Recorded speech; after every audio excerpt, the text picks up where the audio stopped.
दोस्तों, कहानी शुरू होती है वहां से जहां राजनीति की असली स्क्रिप्ट लिखी जाती है। ना नागपुर की गलियों से और ना ही दिल्ली के दरबारों से, बल्कि उन बंद दरवाजों के पीछे जहां संघ के बुजुर्गवार मुंह में तुलसी डालकर देश की दिशा तय कर रहे होते हैं। और इस बार मामला बड़ा है। भाजपा अध्यक्ष की कुर्सी, संघ की जिद और संजय जोशी की वापसी। और बेचैनी किसकी? जाहिर है मोदी शाह की गुजरात लॉबी की। तो चलिए खोलते हैं यह राजनीतिक रहस्य पट। संघ बनाम सत्ता। अब देखिए, राष्ट्रीय स्वयंसेवक संघ कोई राजनीतिक पार्टी नहीं है, लेकिन राजनीति उसके इशारों पर नाचे, ऐसा लंबे समय तक होता आया है। लेकिन पिछले 10 सालों में एक नया ट्रेंड शुरू हुआ। संघ एक तरफ और सत्ता में बैठे मोदी शाह दूसरी तरफ। मोदी शाह की जोड़ी ने पार्टी को चुनाव जिताने की मशीन में तब्दील कर दिया। कार्यकर्ता अब IT सेल में बदल गए हैं और चाय पर चर्चा अब सिर्फ मेम बनकर रह गया है। संघ को ये सब रास नहीं आ रहा। संघ चाहता है कि पार्टी अपनी वैचारिक जड़ों की ओर लौटे, जहां कार्यकर्ता जमीन से जुड़ा हो, नीति की समझ रखता हो और संघ की परंपराओं का पालन करता हो। अब जब नड्डा का कार्यकाल अघोषित रूप से चलता जा रहा है और नया अध्यक्ष चुना जाना है, संघ का साफ साफ कहना है, इस बार चेहरा हम तय करेंगे। गुजरात लॉबी की बेचैनी। अब सोचिए, अगर संघ अपना नाम सीधे तौर पर थोप दे तो सबसे ज्यादा बेचैनी कहाँ होगी? बिल्कुल सही पकड़े हैं, गुजरात लॉबी में। नरेंद्र मोदी और अमित शाह ने पार्टी के हर अहम पद पर अपनी करीबी लोगों को बैठाया है। चाहे संगठन हो, चुनावी रणनीति हो या कैबिनेट, हर जगह गुजरात लॉबी की पकड़ है। अब अगर भाजपा अध्यक्ष संघ का चुना हुआ कोई कट्टर स्वयंसेवक बन गया तो पार्टी के अंदर पावर सेंटर बदल जाएगा, निर्णय लेने की शक्ति बढ़ जाएगी और सबसे बड़ी बात, एक नाम फिर से जिंदा हो जाएगा, संजय जोशी। जी हाँ, वही संजय जोशी जिनकी तस्वीर मोदी को नागवार गुजरती है, जिनकी लोकप्रियता 2000 के दशक में इतनी थी कि कार्यकर्ता उन्हें भाजपा का असली संघ चेहरा कहते थे। संजय जोशी की वापसी की पटकथा। अब बात करते हैं संजय जोशी की। 2005 में मोदी ने उन्हें पार्टी से बाहर करवाया। उनके खिलाफ एक कथित सीडी कांड चला, जिसके पीछे गुजरात लॉबी का हाथ बताया गया। लेकिन संजय जोशी ने क्या किया? ना कोई बयान, ना कोई बगावत। वो खामोशी से संघ कार्य में जुट गए। और अब संघ को लग रहा है कि पार्टी को फिर से अपने संघ मूल्यों की ओर लौटने के लिए ऐसे किसी चरित्रवान, आज्ञाकारी और विचारधारात्मक नेता की जरूरत है। और जब संघ को ये जिम्मेदारी उठाने वाला अध्यक्ष मिल जाएगा तो पहला नाम जो संगठन में लौटेगा वह संजय जोशी होगा। संघ के भीतर ये विचार मजबूत हो चुका है कि अगर भाजपा को 2029 में जीवंत रखना है तो उसमें नरेंद्र मोदी के बाद का विकल्प अभी से तैयार करना होगा। और जोशी का नाम उस सूची में सबसे ऊपर चल रहा है। संघ की रणनीति। संघ ने साफ कर दिया है कि इस बार अध्यक्ष का नाम वो देंगे। बताया जा रहा है कि नागपुर में एक गुप्त बैठक हुई, जहां भैया जी जोशी, दत्तात्रेय हौसले वाले और स्वयं मोहन भागवत के बीच ये तय हुआ कि नया अध्यक्ष संघ की पृष्ठभूमि से होना चाहिए, जो सत्ता से नहीं संगठन से निकला हो, जो मोदी शाह की चाटुकारिता ना करता हो। नाम चर्चा में है ओम माथुर, राजस्थान से, जोशी के करीबी और संघ के नेता।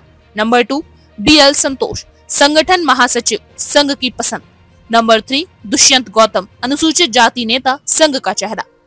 और अगर इनमें से कोई अध्यक्ष बना तो जोशी के लिए रास्ता साफ हो जाएगा। मोदी शाह का डर। अब सोचिए, एक ऐसी पार्टी जिसकी हर बात पर मोदी का चेहरा चमकता है, अगर वहां अचानक संघ का एक निष्ठावान अध्यक्ष आ जाए तो मोदी शाह को कैसा लगेगा?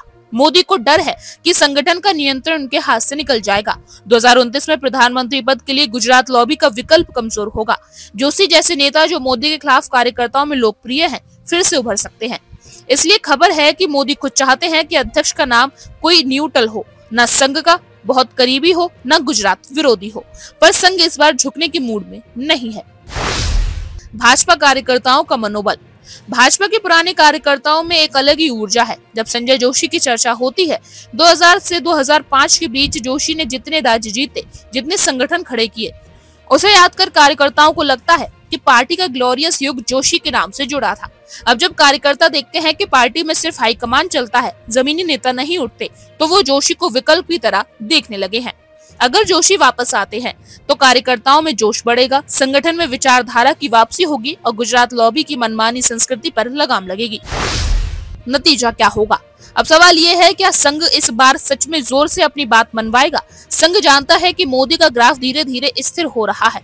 2024 में भले ही जीत मिले, लेकिन अब पार्टी को एक पोस्ट मोदी एरा की तैयारी करनी होगी और उसमें संजय जोशी ऐसे नेता का होना संघ के लिए सबसे भरोसेमंद विकल्प है। अगर इस बार अध्यक्ष संघ का पसंदीदा बन गया तो समझिए संजय जोशी की एंट्री पक्की, मोदी शाह की राजनीति पर लगाम और संघ का मूल विचार वापसी की राह पर अगर मोदी शाह फिर से कोई चौंकाने वाला नाम लेकर संघ को चुप करा दे तो संघ भी अब सार्वजनिक रूप से असंतोष जता सकता है, जो पहले कभी नहीं हुआ। तो साथियों, अब समय आ गया है कि उस कुर्सी के फैसले का, जो असल में सिर्फ अध्यक्ष की कुर्सी नहीं है बल्कि भविष्य की राजनीति का केंद्र बिंदु है। अगर संघ की चली तो संजय जोशी लौटेंगे, गुजरात लॉबी परेशान होगी और भाजपा फिर से कार्यकर्ता केंद्रित पार्टी बनने की राह पर होगी।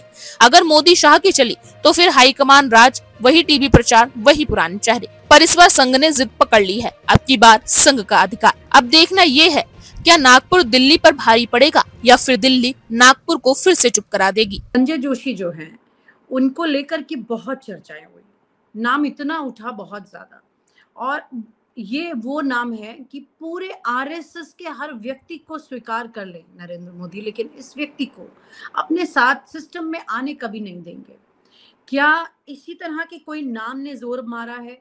क्योंकि आरएसएस में भी संजय जोशी के नाम की चर्चा अच्छी खासी हुई है कि प्रेसिडेंट की पोजीशन के लिए या महामंत्री की पोजीशन के लिए इस तरह से करके संजय जोशी को वापस एक्टिव पॉलिटिक्स में लाया जाए।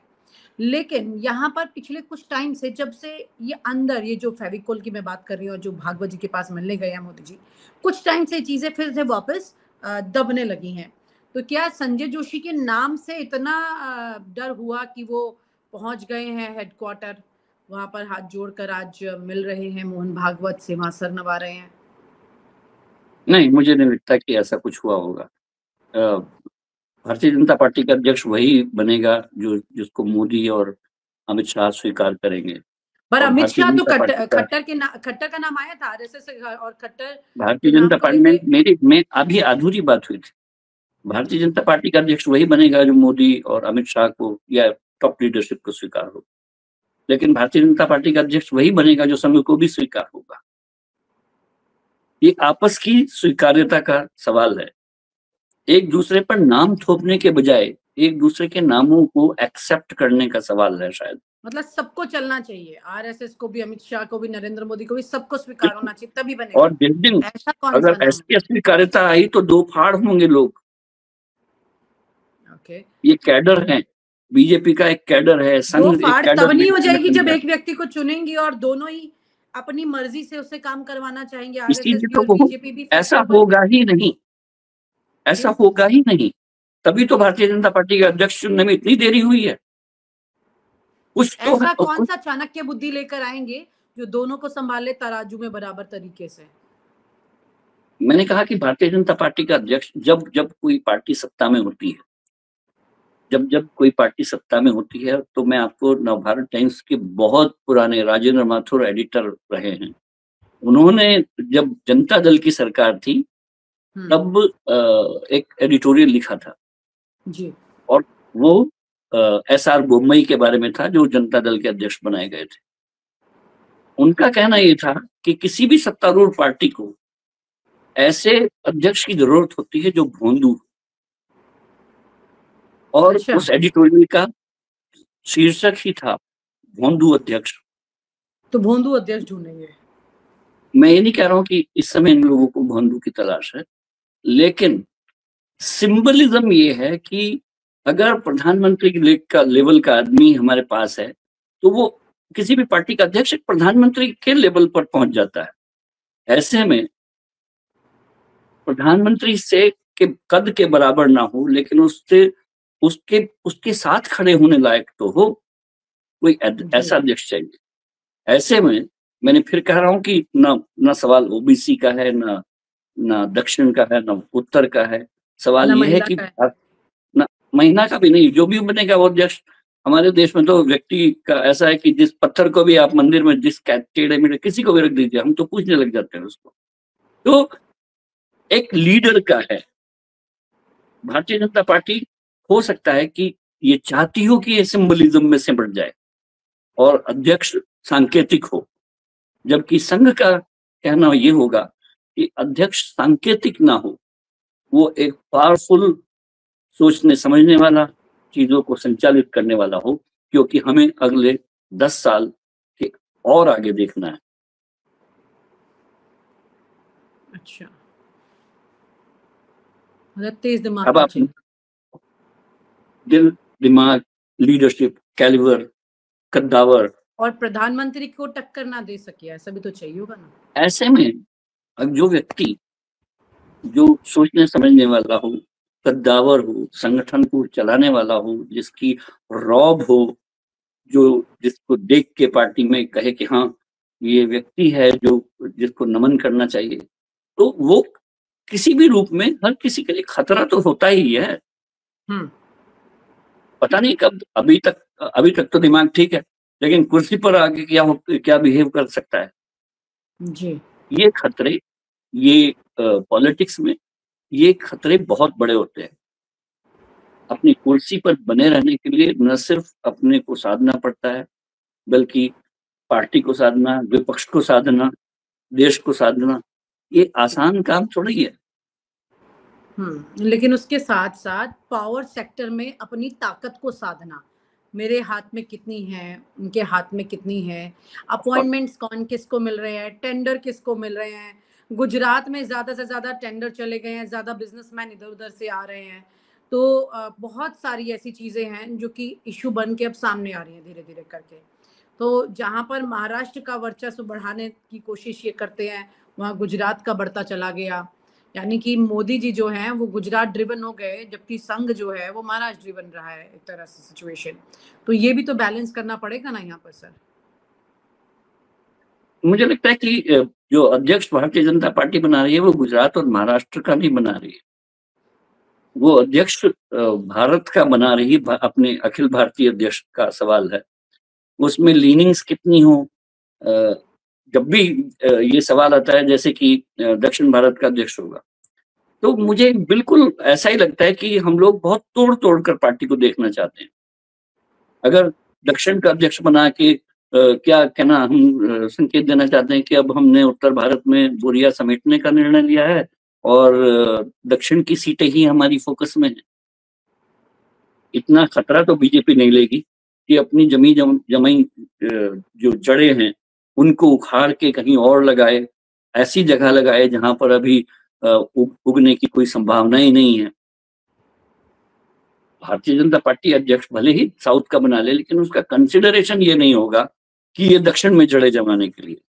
उसका कंसिडरेशन ये हो सकता है कि वहां एक कोई कद्दावर नेता सामने आ गया है जो हमारे अनुकूल भी है, संघानुकूल भी है, मोदी और शाहानुकूल भी है,